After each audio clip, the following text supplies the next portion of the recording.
I'm Cassie Owens Moore, and I'm coming to you today to talk about one of the most banned books that a lot of people have heard of, but few people have read.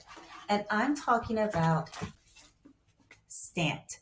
Stamped by Ibram X. Kendi, remixed by Jason Reynolds. And what I mean by that remix is that Ibram X. Kendi's book is 500 pages or more.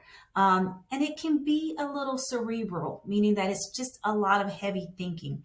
What Jason Reynolds did was that he remixed this information and, presented it into something that is easily digestible for young adults and adults, because I read both versions, but I really dive deep into Stamped.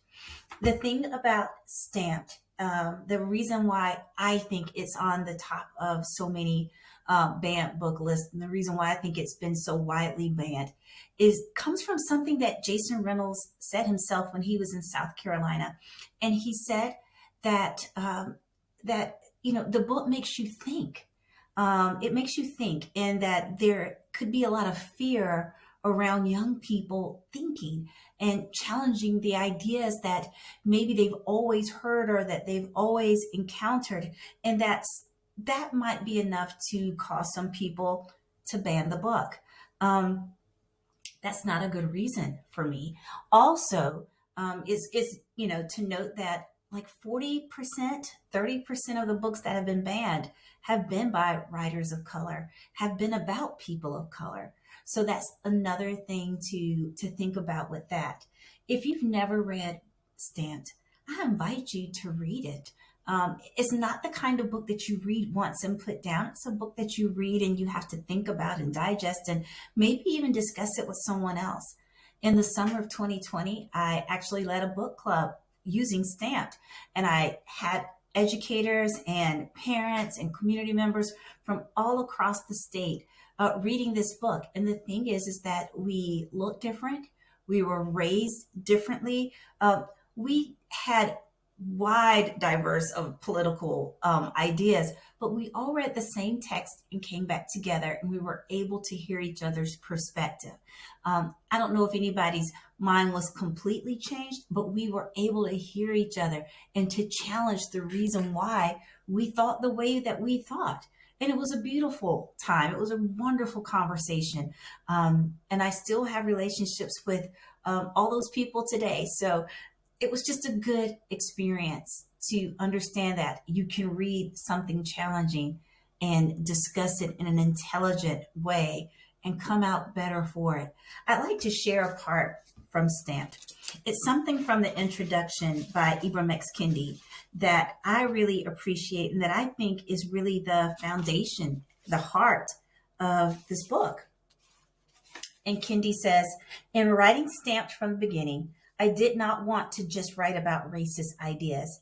I wanted to discover the source of racist ideas. When I was in school and first really learning about racism, I was taught the popular origin story. I was taught that ignorant and hateful people had produced racist ideas, and that these racist people had instituted racist policies.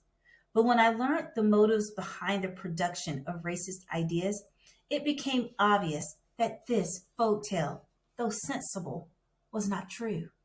I found that the need of powerful people to defend racist policies that benefited them led them to produce racist ideas.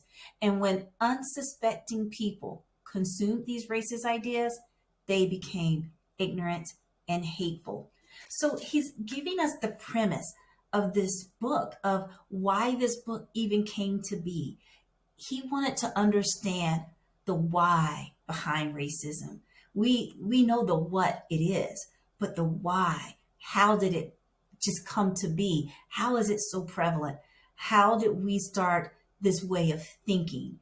And so I really respect Ibram X. Kendi and Jason Reynolds for this undertaking, for producing a book that gives us so much to think about, that challenges the way that we see the world and the way that we think about things.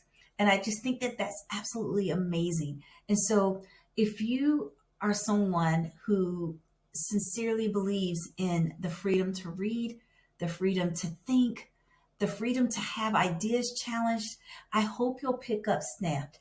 And I also hope that if you are not a member of the SCEA, you'll take this opportunity to join the SCEA, because that's what we're fighting for: the freedom to read, the freedom to think, the freedom to teach, and the freedom to learn. And so if you want to be a part of that, we invite you to join the SCEA. Thank you so much.